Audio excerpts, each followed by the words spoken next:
Hi guys, I'm here with Renzo from Irvine BMW because I wanted to really ask him some questions that us people in the car community talk about all the time, especially when it comes to buying cars, getting out of cars, demo vehicles, service loaners. It's like, which way do you go? So I thought, let's ask an expert who's been selling BMWs forever. And as you all know, I have BMWs. So I found Renzo to be super knowledgeable about this. I'm going to ask him a few questions. Hi, Renzo. Hello, guys.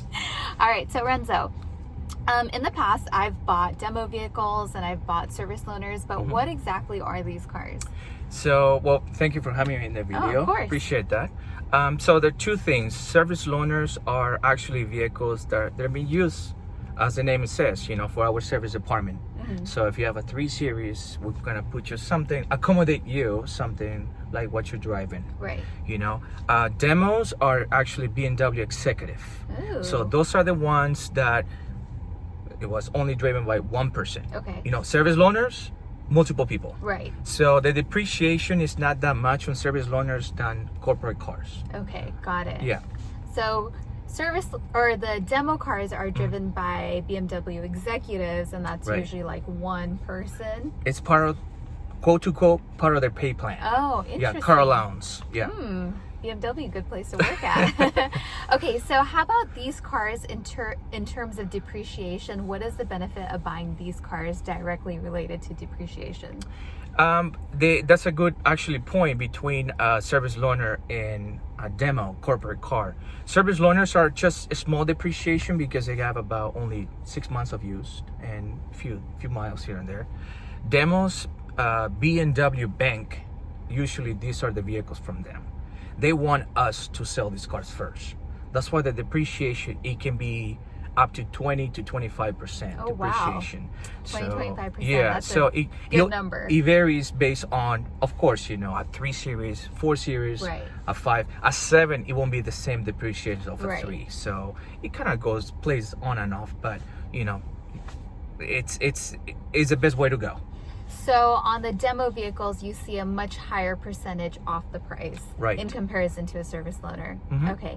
And do all brands have demo vehicles available, or is it just certain brands like BMW? I wish I can speak for them, but I've been here 14 years, so I'm not sure how they play out on these corporate cars.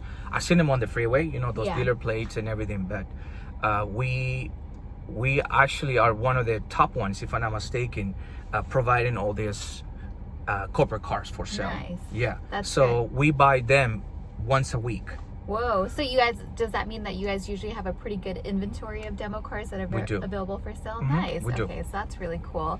And now, like, a common question that I get is, how do you get out of a car without having a ton of negative equity into it? Like, say, for example, this is a common case that we see in our community is you get a car and you want to get out of it, say, in maybe 2 to 3 years at most, and maybe you're putting on a lot of miles, maybe roughly about 15 to 17,000 miles per year. Right. What's the best way to get in and out of a car when you're having that type of usage?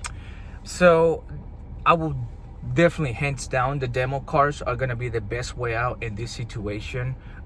We do, like I said again at the beginning, these are corporate vehicles from BMW NA and Financial Services, which is our bank. They will love their cars to go first. Right. So they do anything and everything just to accommodate you, not to put that kind of a big chunk of money up front. Oh, interesting. So Okay. if you have a pretty good amount of negative equity on your current car, and we don't need to necessarily ask you for the full amount. Right. So everything based on, of course, FICO score have to be it plays a pretty strong role in here. Right. And everything else is gravy. We call the bank, we deal with them directly. It's not like computer, email here, email there. No, we pick up the phone. Hey, this is what I have. This is the commitment, and they will be like, okay, give us 5 minutes, so you will see our answer.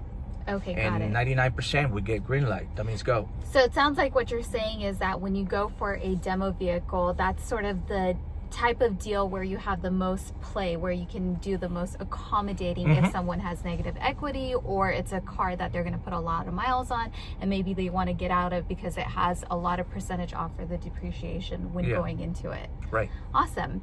Okay, and then another question is, so when you're walking into a dealership and you want to buy a car, what are some things that a buyer should come prepared with? Like, should you know what kind of car you want? Should you know where you need to be at in terms of your monthly payment or your numbers?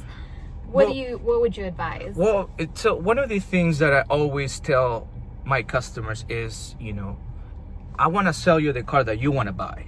I don't want to put you in a vehicle that you're going to be like, I don't know if I can make the payment. I even don't like the color. It's something that you need to, not to do your homework, but at least have a good, taste of what you're looking for. Right. If you're going to finance a car, you can always check your bank first just to see what they offer you as an interest rate per se. And then you have a point of view already, to start from. What BMW bank offer me, I already have my pre-approval with my bank. So that's one of the things that you kind of can do preliminary before you come in. Right. Because I'm going to ask you those questions. Right. Hey, who do you bank with? Do you know what the interest rate? Because we offer this. Right. And what kind of car? What's your price point? Right. I don't want to put you in $1,000 payment when your budget is $500. Exactly. I know it will look beautiful, don't get me wrong, but still though, I want you to come back to me, not to hate me. Right. See what I mean? Yeah. So it's one of those things. Okay, that's a really good point. And finally, like something that I notice a lot with people that I talk to is, they'll be shopping for cars and they're looking at the MSRP, the sticker price that's on the window of a car. And sometimes it scares them off because they see a certain price and they're like, oh no, I can't afford that. So any advice in terms of when you're looking at these window stickers, like how much play is there really in that MSRP? Like if you're in, so like say maybe your budget is $35,000, but you're looking at a $40,000 car and your thought is, oh, I'm not going to go for that because that's $40,000. Should you still look into that car? Is there enough play in that MSRP price? I wish I could say yes or no. Everything plays based on what kind of vehicle, incentives. Even though you're looking at 40,000, but you're trying to be about 35. There might be some APR credits, lease credits, some incentives that it will get that gap a little closer to your budget, original budget, I should say. So from there, and everything there's nothing to hide. Everything is on the web. You go to TrueCar, you go to Edmunds.com, it tells you exactly, not necessarily BMW itself, but it tells you Mercedes-Benz, what are the invoice is, what are kind of incentives. So it plays alone, like I said again, there's nothing to hide anymore. Everything is black or white. Right. Yes, I can do it, or I can if you do this. It's kind of like mutual agreement. Right. So we can shake hands, Yeah. Awesome. Well, see, there you go, guys. Hopefully this information is super helpful for you guys. This is Renzo over at Irvine BMW. I've known Renzo forever, and he's awesome, not just in terms of selling you cars, but he's also super knowledgeable in the car buying process because, of course, as he mentioned, he wants you to come back and buy again or trade your car in with him and get into something else. So this is the type of person you want to look for wherever it is that you're shopping. And if you're shopping at Irvine BMW, this is a shameless plug for my buddy Renzo here. Renzo, any final words before we let you go? Well, what can I say? I'm open to it. I choose this job because I love challenges. Nice. And then besides that, it's like I said again, I want you to come back, not just to hate me because I sold you a vehicle that you at the beginning you liked it, and then now it's like, oh man, my budget is killing me. So give me a shot. Let me see what I can do. Awesome. Thanks, Renzo. Thanks everyone for watching. I'm going to put Renzo's information down in the description below. If you have any questions about him or how to get in touch with him, let me know, and I'm more than happy to answer it in the comments section. Otherwise, you can find his information in the description. Thanks for watching, guys. Once again, my name is Saimah. This is Saimah's Experience, and hopefully these questions about car buying will help you in your next purchase. Bye, guys.